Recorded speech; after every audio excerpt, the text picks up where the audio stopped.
तो पिछले कल हमने बात की दृष्टिकोण के बारे में।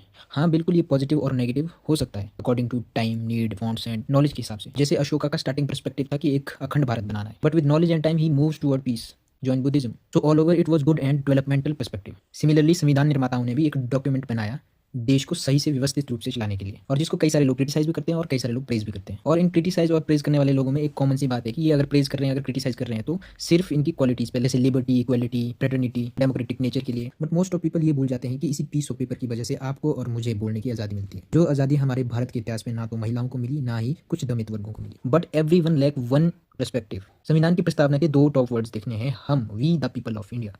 एक वी, एक पीपल। हम सब कुछ पे बात कर रहे हैं, बट हमारे वी होने पे और इंसान होने पे बात नहीं कर रहे। Because these are two core values that I think कि अवर कॉन्स्टिट्यूशन है। क्योंकि इस बात पे बोलना उतना ही जरूरी है कि वी से आई खत्म होता है, और जब आई खत्म होगा तो ऑटोमेटिकली कॉन्स्टिट्यूशन का सही से पालन होना शुरू होगा। अगर वी और आई दोनों खत्म हो गए तो वसुधैव कुटुंबकम हो जाएगा, जो शायद हमारे संसद के मैन गेट पे भी चिन्हित है। So think about this. If you feel I am right, तो मिलकर ना पहले एक अच्छा नागरिक बनते हैं, क्योंकि इतिहास के नाम पे लड़ने से ज्यादा इंपॉर्टेंट है इतिहास में हुई गलतियों को सुधार करना। तो it is possible just by this understanding we the people of India, rather than jumping directly on values, socialist, secular, etc.